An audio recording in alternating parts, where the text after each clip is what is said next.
अब हम देखते हैं research methods and health psychology. कौन सी रिसर्च मेथड्स यूज होते हैं हेल्थ साइकोलॉजी में?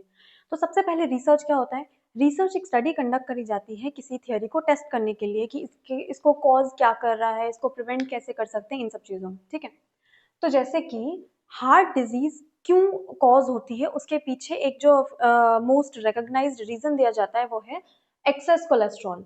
एक्सेस कोलेस्ट्रॉल जब बॉडी में हो जाता है तब हार्ट डिजीज होने का खतरा बढ़ जाता है।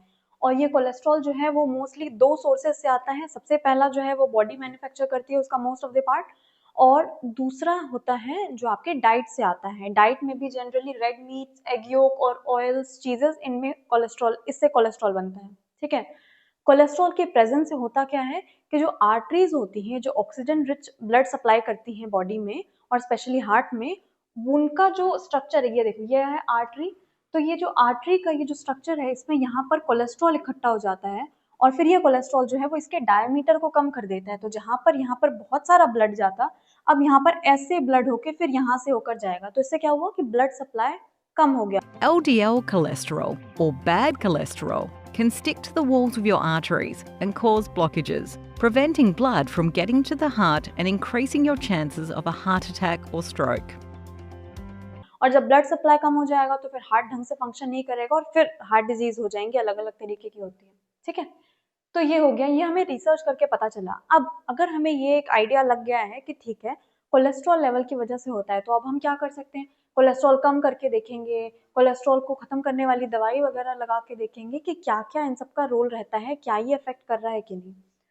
इसके बाद ये जो कोलेस्ट्रॉल थ्योरी है ये काफी यूजफुल थ्योरी है। यूजफुल थ्योरी जो है वो हर बार नेसेसरीली सही नहीं होती है, बट वो आपको एक आइडिया दे देती है। यहाँ पर ये सही थ्योरी है। वैसे क्लियरली स्टेटेड यूजफुल थ्योरी कौन सी होती है? जो क्लियरली स्टेटेड हो, जिसमें पूरे पॉइंट्स बताए जाएं कि इसकी वजह से ये हो रहा है, आपको समझ आए। दूसरा, ये नोन फैक्ट्स को ऑर्गेनाइज करता है। हमें पता है कि जो आर्टरी है वो ब्लड सप्लाई करता है, फैक्ट है ये। तो ऐसे सारे फैक्ट्स को इकट्ठा करता है और इनेबल करता है हमें कि हम प्रिडिक्शंस बना सकें कि अगर कोलेस्ट्रॉल ज्यादा होने की वजह से ब्लड की सप्लाई कम होती है हार्ट में और हार्ट डिजीज होने का खतरा होता है, तो मतलब कि आर्टरीज जो है वहां से ज्यादा ब्लड सप्लाई होना जरूरी है। और भी हम प्रिडिक्शंस बना सकते हैं कि कोलेस्ट्रॉल कम करने से आपकी हार्ट हेल्थ अच्छी रहती है और ये सब। अब रिसर्च में एक दूसरा एस्पेक्ट होता है, अगर हम ये हार्ट डिजीज वाला देखें तो जो हार्ट का स्ट्रक्चर है और जो आर्टरीज का स्ट्रक्चर है और कोलेस्ट्रॉल का जो कंजम्पशन है, ये सब हर एक इंडिविजुअल में अलग अलग होता है ना। तो ये वेरी करता है। तो जो चीजें वेरी करती है उन्हें हम बोलते हैं वेरिएबल। वेरिएबल ऐसे मेजरेबल कैरेक्टरिस्टिक्स होते हैं जो कि जैसे लोग, ऑब्जेक्ट, इवेंट, जो कि मे चेंज, मतलब जो फिक्स नहीं होते हैं, जो चेंज हो सकते हैं। दो तरीके के वेरिएबल होते हैं, इंडिपेंडेंट वेरिएबल और डिपेंडेंट वेरिएबल। इंडिपेंडेंट वेरिएबल होता है जिसे हम कंट्रोल कर सकते हैं। जैसे मुझे अगर ये पता करना है क्या ज्यादा पढ़ाई करने से रिजल्ट अच्छे आते हैं, तो यहाँ पर मैं ज्यादा पढ़ना या कम पढ़ना कंट्रोल कर सकती हूँ, तो वो है इंडिपेंडेंट वेरिएबल। और जितना मैं एफर्ट डालूंगी उसके हिसाब से जो रिजल्ट आएगा वो होगा डिपेंडेंट वेरिएबल, जिसे हम ऑब्जर्व करेंगे, जो रिजल्ट आएगा, है ना, जिसे हम कंट्रोल नहीं कर सकते। तो यहाँ पर आपका पढ़ाई जो है, अमाउंट ऑफ आवर्स गिवन आपके पढ़ाई में, वो हो गया इंडिपेंडेंट वेरिएबल, और जो रिजल्ट आया वो हो गया डिपेंडेंट वेरिएबल। यहाँ पर कोलेस्ट्रॉल लेवल का जो कंजम्पशन है वो हो गया इंडिपेंडेंट, क्योंकि आप वो कंट्रोल कर सकते हैं कि मैं ज्यादा कोलेस्ट्रॉल होगा या कम कोलेस्ट्रॉल, और आपको हार्ट डिजीज होगा या नहीं वो डिपेंडेंट होगा, क्योंकि वो अपने आप होगा। अब हम देखते हैं एक्सपेरिमेंट्स। रिसर्च मेथड में दो तरीके के होते हैं, एक होते हैं क्वालिटेटिव और एक होते हैं क्वांटिटेटिव। एक्सपेरिमेंट्स जो होते हैं वो ऐसे कंट्रोल्ड स्टडी होती है जिसमें आप इंडिपेंडेंट वेरिएबल को मैनिपुलेट करते हैं और उससे देखते हैं इफेक्ट डिपेंडेंट वेरिएबल पे। जैसे अगर हम उस कोलेस्ट्रॉल वाली स्टडी में ही देखें, अगर हमें पता चल गया है ये कि कोलेस्ट्रॉल के लेवल से ये डिसाइड होता है कि किसी को हार्ट डिजीज या हार्ट अटैक आने का खतरा है या नहीं, तो हम यहाँ पर ये हाइपोथेसिस बना सकते हैं कि कोलेस्ट्रॉल लेवल कम करने से आपका हार्ट डिजीज होने का खतरा भी कम हो जाता है। अब इस हाइपोथेसिस को टेस्ट करने के लिए हम एक्सपेरिमेंट करते हैं।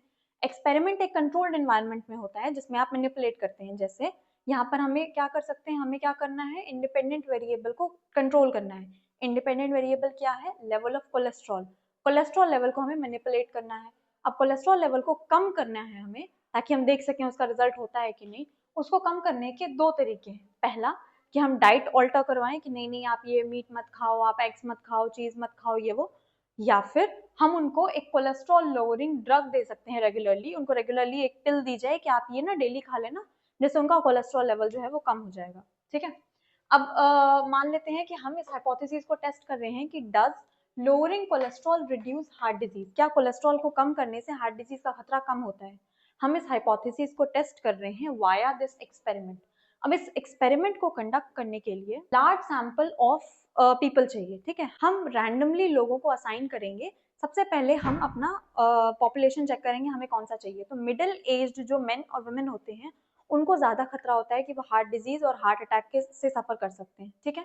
तो हम उनको चुनेंगे, फिर हम उन्हें असाइन करेंगे रैंडमली। सबसे पहले हम क्या करेंगे, एक बोल लेंगे, उसके अंदर उनके नाम लिखेंगे कि हाँ इनका ये है, इनका ये है। और उसके बाद फिर हम चुनेंगे, जो पहला इंसान आया वो गया ग्रुप 1, जो दूसरा आया ग्रुप 2, तीसरा आया ग्रुप 3, ठीक है। अब इन ग्रुप्स को हमने रैंडमली डिवाइड कर दिया। पहला जो ग्रुप होगा उसको हम बना लेते हैं एक्सपेरिमेंटल ग्रुप। तो एक्सपेरिमेंटल ग्रुप वो हो गया जिन्हें वो कोलेस्ट्रॉल लोअरिंग ड्रग दिया जाएगा, ठीक है। दूसरा हो गया कंट्रोल ग्रुप, जिन्हें जिन्हें बोला जाएगा ठीक है आप अपना नॉर्मल जीवन जियो, उन्हें कोई ड्रग वगैरह कुछ नहीं दिया जाएगा। ये कंपेयर करने के लिए कि जैसे आप नॉर्मल जीवन जीते हैं, जितना आप नॉर्मल कोलेस्ट्रॉल लेते हैं और एज कम्पेयर टू जो कोलेस्ट्रॉल लोअरिंग ड्रग है जो आपके कोलेस्ट्रॉल लेवल को कम कर देगा, इनमें फर्क आता है कि नहीं। और तीसरा होता है प्लेसिबो ग्रुप। प्लेसिबो ग्रुप क्या होगा, जिन्हें एक ऐसी ही पिल दी जाएगी जो कि इस कोलेस्ट्रॉल लोअरिंग ड्रग के बिल्कुल सेम होगी, वैसा ही स्ट्रक्चर होगा, वैसे ही कलर होगा सब कुछ, बट वो खाली होगी, वो प्लेसिबो इनर्ट पिल होगी, ठीक है। तो इसमें हम ये चेक करना चाह रहे हैं कि लोगों का बिलीफ कितना रोल प्ले करता है, क्योंकि उनको लग रहा होगा कि यार मैं दवाई खा रहा हूँ, मेरा भी कोलेस्ट्रॉल कम हो रहा है तो मुझे भी कोई बीमारी नहीं होगी, ठीक है। तो उनका जो बिलीफ है वो कितना रोल प्ले करता है, वो ड्रग कितने काम की है, और अगर आप नॉर्मल जीवन जीते हैं तो कैसा आपको हार्ट डिजीज होने का खतरा रहता है। फिर देखेंगे कि क्या इस दवाई का रोल रहता है या नहीं, क्या कोलेस्ट्रॉल कम हो रहा है नहीं, क्या कोलेस्ट्रॉल कम होने से हार्ट हेल्थ अच्छी हो रही है नहीं, ठीक है। एक और चीज, जो रिसर्चर होता है, मतलब जो दवाई दे रहा होता है और जो पार्टिसिपेंट होता है जो दवाई ले रहा होता है, उन दोनों में से किसी को नहीं पता होता है कि कौन सी इनर्ट पिल है और कौन सी सच्ची में दवाई है, ठीक है। तो इसलिए हम इसे बोलते हैं double blind study. Double blind study हो गया neither participant nor researcher knows who gets the real drug, है ना। तो इससे क्या होता है कि बायस नहीं रहता है। हो सकता है कि इंसान सोचे कि यार ये इनर्ट पिल ना, मैं इन लोगों को इनर्ट पिल दे देता हूँ और इन लोगों को ये, तो इससे बायस आ जाएगा थोड़ा ना। तो ऑब्जेक्टिविटी बनी रहे और सही में सही रिजल्ट आए, इसलिए डबल ब्लाइंड स्टडी करी जाती है जिसमें दोनों में से किसी को पता नहीं होता है, तो कोई बायस नहीं आता है। स्टडी की हम फाइंडिंग्स देखते हैं। हम देखते हैं कि जो कंट्रोल ग्रुप था, जिन्हें कोई मेडिसिन नहीं दिया गया था, कोई कोलेस्ट्रॉल लॉरिंग ड्रग नहीं दिया था, तो उन्होंने सबसे ज़्यादा सफ़र करा हार्ट से रिलेटेड प्रॉब्लम से। और जो प्लेसिबो ग्रुप था उनमें से कुछ कम लोगों ने करा, जो हल्का सा साइकोलॉजिकल बिलीफ आपका काम करता हुआ दिखता है। और सबसे कम जिन लोगों ने हार्ट से रिलेटेड बीमारियों से सफ़र करा वो थे एक्सपेरिमेंटल ग्रुप के लोग, जिनको कोलेस्ट्रॉल लोअरिंग ड्रग दिया गया था, जो ये सजेस्ट करता है कि कोलेस्ट्रॉल लोअरिंग ड्रग जो है वो वर्किंग है। और जब कोलेस्ट्रॉल का लेवल कम होता है तो आपको हार्ट से रिलेटेड बीमारियों से सफ़र करने का जो चांस है वो भी कम हो जाता है ना। तो इस रिसर्च से हमें ये फाइंडिंग्स मिलती हैं। अब एक्सपेरिमेंट जो है वो हमेशा कारगर नहीं होते हैं, क्यों? क्योंकि हो सकता है कि लोगों का पास्ट कैसा रहा है और लोगों की प्रेजेंट हैबिट्स कैसी हैं, तो आप इन सबको कंट्रोल नहीं कर सकते हैं। तो इसके अलावा जो मेथड्स होते हैं, नॉन एक्सपेरिमेंटल मेथड्स, उनको भी देखते हैं। को रिलेशन का मतलब होता है को या जॉइंट रिलेशन। तो जब दो वेरिएबल के बीच में हम जॉइंट रिलेशन के बारे में बात करते हैं कि उनका रिलेशनशिप कैसा है, दोनों साथ में बढ़ रहे हैं या फिर उन दोनों के बीच में ऑपोजिट डायरेक्शन में चल रहे हैं, वो होता है कोरिलेशनल रिसर्च। अब ये इम्प्लाई नहीं करता है कॉज एंड इफेक्ट। कॉज और इफेक्ट होता है जो एक्सपेरिमेंटल मेथड में हमें पता चलता है, जो कॉजेशन बताता है कि ये चीज इसकी वजह से हो रही है, मगर ये कॉजेशन नहीं बताता है, ये सिर्फ एक पैटर्न, एक रिलेशनशिप बताता है कि ऐसा ऐसा हो रहा है। अब कोरिलेशन कोएफिशिएंट, कोरिलेशन जो है वो हम कोरिलेशन कोएफिशिएंट से मेजर करते हैं। स्टैटिस्टिकली हम उसे कोरिलेशन कोएफिशिएंट से मेजर करते हैं, जो कि +1 और -1 तक हो सकता है।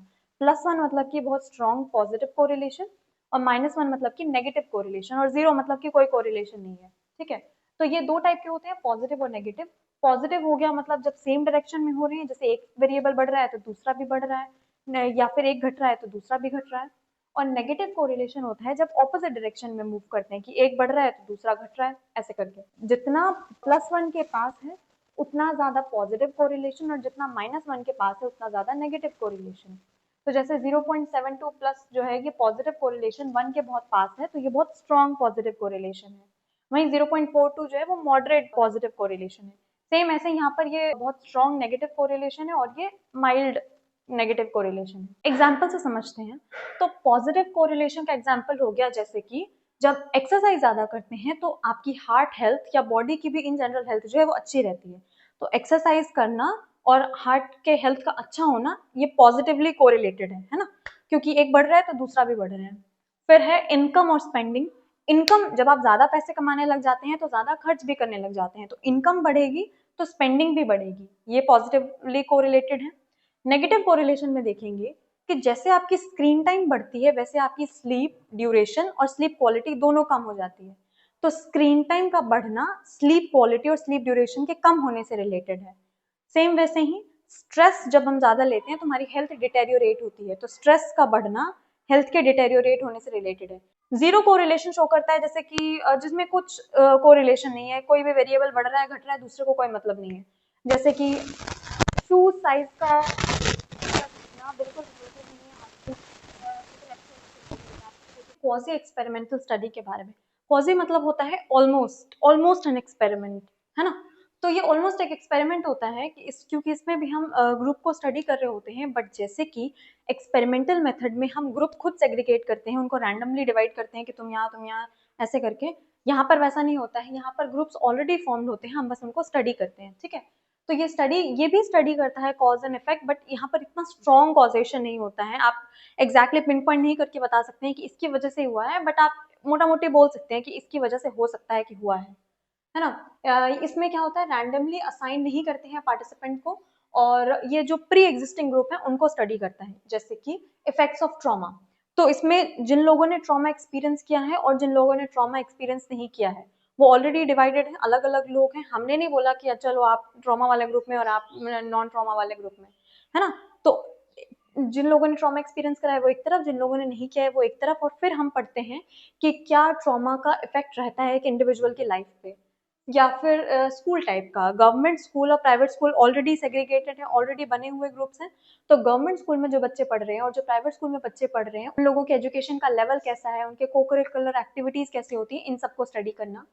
और फिर हो गया स्मोकिंग एंड लंग हेल्थ। तो जो लोग स्मोक कर रहे हैं ऑलरेडी और जो लोग स्मोक नहीं कर रहे हैं उनको स्टडी करना कि जो लोग स्मोक कर रहे हैं उनकी लंग हेल्थ कैसी है और जो लोग नहीं कर रहे हैं उनकी कैसी है। फिर हम कॉजेशन बना सकते हैं कि क्योंकि ये स्मोक कर रहे हैं तो इस वजह से ये हो रहा है और ये सब चीजें, है ना। इसमें क्या है कि आप एथिकली सारी चीजें कर पा रहे हैं। आप ऐसे नहीं किसी को बोल रहे हैं कि आप स्मोक करो फिर हम आपको स्टडी करेंगे कि स्मोकिंग का क्या असर रहता है, ठीक है। तो इसका फायदा यही है कि ये एथिकल और सेफ है। रियल वर्ल्ड एप्लीकेबिलिटी है कि आप रियल वर्ल्ड पे अप्लाई कर सकते हैं, जनरलाइज कर सकते हैं कि ये वजह से ये हो रहा है। और यूजफुल होता है जब एक्सपेरिमेंट्स इम्पॉसिबल है, डिजीजेस और ये ट्रॉमा, इन सब चीजों में एक्सपेरिमेंट नहीं कराया जा सकता है। तो इसमें जो ऑलरेडी प्री एग्जिस्टिंग ग्रुप्स हैं उनको आपको स्टडी करना होता है। इसका नुकसान ये है कि इसमें कंपाउंडिंग वेरिएबल भी हो सकते हैं। हो सकता है कि एक इंसान जो है वो सिगरेट पी रहा है और उसको लंग कैंसर है, बट सिर्फ सिगरेट पीने की वजह से लंग कैंसर नहीं है, और भी फैक्टर्स जो है वो इन्वॉल्व हैं। वीक कॉजेशन होता है कि आप वही कंपाउंडिंग वेरिएबल की वजह से जो बाकी वेरिएबल्स वहां पर इन्वॉल्व उनकी वजह से आप नहीं एग्जैक्टली बोल सकते हैं कि इसकी वजह से ही हुआ है, तो कॉजेशन वीक होता है। रेट्रोस्पेक्टिव और प्रोस्पेक्टिव अप्रोच के बारे में, तो रेट्रो मतलब होता है पास्ट और स्पेक्ट मतलब देखना, जैसे रेट्रो सॉन्ग्स होते हैं ना पुराने गाने, और स्पेक्ट मतलब देखना जैसे कि स्पेक्टाकुलर या स्पेक्टिकल्स, है ना। तो रेट्रोस्पेक्ट मतलब होता है लुक बैक इन टाइम। तो यहाँ पर हम ऐसे पार्टिसिपेंट को पे स्टडी करते हैं जो ऑलरेडी किसी चीज से सफर कर चुके हैं या जिन पे ऑलरेडी वो चीज बीत चुकी है। Cause studies after the effect has occurred, effect हो चुका है उसके बाद हम उसको स्टडी करते हैं, है ना। तो क्या होता है कि इसमें जैसे मान लेते हैं किसी कोई लंग डिजीज से सफर कर रहा है या कोई किसी रेयर डिजीज से सफर कर रहा है, तो हम उससे जाके इंटरव्यूज ले सकते हैं, उनसे पूछ सकते हैं उनके पास्ट एक्सपीरियंसेस, लाइफस्टाइल, डाइट क्या था, उन्होंने डिजीज से कैसे मैनेज किया है, what it is like to live with that disease, ये सब, है ना। प्रो क्या है, क्विक होता है और कॉस्ट इफेक्टिव होता है। यूजफुल होता है फॉर रेयर डिजीज, आप रेयर डिजीज का वेट नहीं कर सकते कि किसी को कोई बीमारी होगी तब आप जाके स्टडी करें, जो ऑलरेडी उस बीमारी से सफर कर रहे हैं हम उनको जाके स्टडी कर सकते हैं। और no need to wait for years, क्योंकि आप कुछ दिन उनसे बात करेंगे, कुछ महीने बात करेंगे और आपको पता चल जाएगा, आपको सालों तक वेट नहीं करना पड़ेगा कि कोई इंसान उस डिजीज को डेवलप करे और फिर आप स्टडी करें। नुकसान ये है कि इसमें मेमोरी एरर्स हो सकते हैं, हो सकता है इंसान जो है उसने जो नहीं करा है वो भी बोल दे, जो करा है उसको स्किप कर दे, कुछ एग्जैजरेट करके बोल दे कि मैं तो बहुत जंक फूड खाता था या मैं तो बहुत हेल्दी फूड खाता था फिर भी हो गया है, ऐसा कुछ भी, है ना। और वीक कॉजर इफेक्ट होता है, क्योंकि आप स्ट्रांगली नहीं बोल सकते हैं ना कि इसकी वजह से ही हुआ, हो सकता है उसने कुछ अपने मन से बना के भी बोल दिया हो, तो यहाँ पर ये एरर आ जाता है। अगला होता है प्रोस्पेक्टिव अप्रोच। प्रो मतलब आगे, स्पेक्ट मतलब देखना, तो प्रोस्पेक्टिव मतलब कि लुक फॉरवर्ड इन टाइम। तो यहाँ पर हम ऐसे पार्टिसिपेंट को सेलेक्ट करते हैं बिफोर डिजीज अकर्स, बिफोर जो भी इफेक्ट हम स्टडी करने वाले हैं वो हुआ है, उससे पहले हम पार्टिसिपेंट चुन लेते हैं और फिर हम उन्हें ट्रैक करते हैं ओवर टाइम।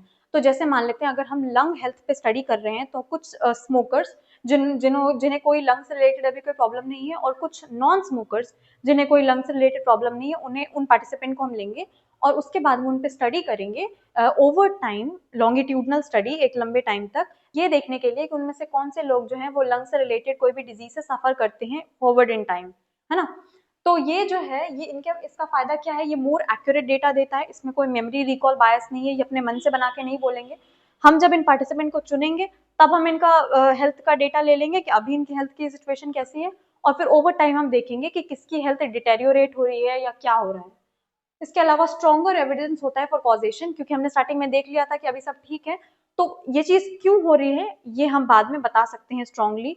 जैसे कि यहाँ पर आप मेमोरी एरर आ सकता था, तो इसलिए हम आप स्ट्रांगली नहीं बोल सकते कि इस वजह से हुआ है, बट यहाँ पर क्योंकि आपके पास डेटा होगा तो आप बोल सकते हैं कि इसकी वजह से ये हुआ है। और कॉन्स क्या है, ये टाइम कंज्यूमिंग है। अब टाइम कंज्यूमिंग में क्या है ना, कि जब भी कोई चीज टाइम कंज्यूमिंग होगी तो वो एक्सपेंसिव भी होगी। जैसे अगर 3 साल का अंडरग्रेड का कोर्स होता है तो उसकी फीस 3 साल के लायक होगी, लेकिन वही अगर हम उसका टाइम बढ़ा के 4 साल कर दें तो उसकी फीस भी बढ़ जाएगी। ये वो वेरिएबल की तरह हो गया ना जो हमने अभी पढ़ा, कि ये दोनों मतलब पॉजिटिवली कोरिलेटेड है। जैसे जैसे टाइम बढ़ेगा वैसे वैसे मनी भी बढ़ेगा, वैसे वैसे वो चीज एक्सपेंसिव होती जाएगी, और जैसे टाइम जो है वो कम कर देंगे तो वो कॉस्ट इफेक्टिव भी हो जाएगा। जैसे कि यहाँ पर क्योंकि ये रिसर्च मेथड जो है वो क्विक है तो वो कॉस्ट इफेक्टिव है, और क्योंकि इसमें जो है वो टाइम कंज्यूमिंग है तो ये एक्सपेंसिव भी है। तो अभी देख लिया, है ना। और लास्ट है इसमें हायर चांस होता है पार्टिसिपेंट का ड्रॉप आउट होने का। इतने साल तक जाके बताना कि हाँ अभी मैंने ये करा था, मेरी हेल्थ अभी ठीक है, मैंने अभी, हो सकता है कि अभी मुझे लंग कैंसर के चांसेस हैं, या ये मेरा रिजल्ट आया है, मेडिकल कंडीशन ऐसा है, मेडिकल रिपोर्ट ये है, ये सब चीजें। फिर इंसान हो सकता है कहीं अब्रॉड चला जाए, हो सकता है उनमें से कोई कुछ लोग मर जाए या कुछ भी ऐसा। तो ये सब चीजें हैं, तो इन वजह से पार्टिसिपेंट का ड्रॉप आउट जो है इसमें ज्यादा होने के चांसेस रहते हैं। तो ये हो गया retrospective and prospective approach. Developmental studies जो है वो ऐसे रिसर्च मेथड्स होते हैं जो इंडिविजुअल्स को स्टडी करते हैं उनके डेवलपमेंटल ईयर्स में, जैसे जैसे वो डेवलप हो रहे होते हैं। जैसे 5 साल तक, 5 साल में तो इंसान ग्रो करेगा, इवॉल्व करेगा, चीजें सीखेगा, है ना। इसमें अलग अलग टाइप के होते हैं, जैसे क्रॉस सेक्शनल मेथड जो है उसमें क्या होता है कि हम डिफरेंट एज ग्रुप को एक ही टाइम पर स्टडी करते हैं। जैसे 10 ईयर ओल्ड का एक ग्रुप, 20 ईयर ओल्ड का और 30 ईयर ओल्ड का, और फिर हम उनको स्टडी करते हैं। हम ये देखना चाहते हैं कि एक्सरसाइज जो है वो कैसे अलग अलग एज ग्रुप के लोग करते हैं। तो 10 ईयर ओल्ड जो है वो कम एक्सरसाइज करते हैं, 20 ईयर ओल्ड जो है वो ज्यादा एक्सरसाइज करते हैं, और 30 ईयर ओल्ड होते होते एक्सरसाइज जो है वो कम हो जाता है। तो इससे हम ये बोल सकते हैं कि यंगर अडल्ट जो होते हैं वो ज्यादा वर्कआउट करते हैं as compare to 10 year old and 30 year old, है ना। ये हो गया क्रॉस सेक्शनल स्टडी। लॉन्गिट्यूडिनल होता है जब हम एक ही ग्रुप को लंबे टाइम तक स्टडी करते हैं। जैसे हमने एक ग्रुप ऑफ मान लेते हैं 15 ईयर ओल्ड लिया, ठीक है, फिर हमने उसको अगले 10 ईयर्स तक स्टडी करा, तो जब वो 15 साल के बच्चे 25 साल के अडल्ट हो जाएंगे तब उनमें जो भी चेंजेस होंगे हम उनको मेजर कर सकते हैं कि कैसे उम्र के साथ आपकी स्ट्रेस बढ़ती है या कम होती है, या आप कैसे मैनेज करते हैं। स्ट्रेस अगर बढ़ती है तो उससे क्या क्या इलनेस डेवलप होते हैं, हम उन लोगों को स्टडी कर सकते हैं। और लास्ट होता है सीक्वेंशियल, जो इन दोनों का मिक्स होता है। तो सीक्वेंशियल में क्या करते हैं, हम स्टडी करते हैं हम डिफरेंट एज ग्रुप्स को ओवर टाइम। तो हम डिफरेंट एज ग्रुप्स हमने ले लिया, 10 साल के कुछ बच्चे एक साथ, 20 साल के कुछ एक साथ, 30 साल के कुछ एक साथ, और हम उन तीनों ग्रुप को स्टडी करते हैं over a long period of time, 5 साल 10 साल, ताकि हम देख सकें कि कैसे अलग अलग ग्रुप जो है वो अलग अलग तरीके से खुद ये सारी चीजों से टैकल करता है। जैसे अगर हम देखें diet and health across life span, तो हम देखेंगे कि लोगों का डाइट का क्या असर रहता है उनके हेल्थ पर। जो 10 ईयर ओल्ड होते हैं और जो 30 ईयर ओल्ड होते हैं उनमें से कौन से लोग हैं वो ज्यादा सफर करते हैं किस बीमारी से, और कौन से लोग ज्यादा एक्सरसाइज करते हैं। और ये सब केस स्टडी में क्या होता है कि हम एक इन डेप्थ इन्वेस्टिगेशन करते हैं एक पर्सन या एक सिचुएशन एक ग्रुप का, ओवर टाइम, और हम समझने की कोशिश करते हैं इन डिटेल कि क्या हुआ था, है ना। इसमें ज़्यादातर यूनिक और रेयर केसेस के बारे में स्टडी करी जाती है, जैसे कि जो फेमस केस स्टडीज हैं उनमें बहुत सारे आ जाते हैं, जैसे जो हमने पढ़ा है मैंने वो लिस्ट करे हैं। फिनियस गेज केस, जिसमें जो एक वर्कर होता है जिसके फ्रंटल लोब से एक लोहे की रॉड चली जाती है वाइल वर्किंग किसी एक्सीडेंट की वजह से, और फिर उसका जो पर्सनालिटी है, उसका बिहेवियर जो है वो पूरा चेंज हो जाता है। और इससे हमें एक फाइंडिंग ये हुई थी कि हमें ये पता चलता है कि फ्रंटल लोब जो है वो आपके एक्शन को, आपके बिहेवियर को गाइड करता है, और उसमें क्योंकि अफेक्ट हुआ था तो उससे उसका पूरा बिहेवियर, पूरी पर्सनालिटी चेंज हो गई, काफी इम्पल्सिव और अग्रेसिव हो गया था, वो नॉर्मल हंसता खेलता काम इंसान। दूसरा, हेनरी मोलेजन केस हमने पढ़ा था। हेनरी मोलेजन केस में क्या हुआ था कि किसी सर्जरी में इनके ब्रेन से हिप्पोकैम्पस को रिमूव कर दिया गया था, और फिर इन्हें न्यू मेमोरी बनाने में प्रॉब्लम हो रही थी, जो ये बताता है कि हिप्पोकैम्पस जो है वो इन्वॉल्व होता है लॉन्ग टर्म मेमोरी फॉर्म करने में, जो करने में इनको प्रॉब्लम हो रही थी क्योंकि इनके पास हिप्पोकैम्पस था ही नहीं। फिर हमने लिटिल एल्बर्ट का भी केस पढ़ा था, जिसमें एक छोटे बच्चे को कंडीशन कर दिया जाता है कि वो एक व्हाइट रैट से डरने लगे, और फिर वो डर जाता है और फिर लास्ट में शायद मर भी जाता है ना।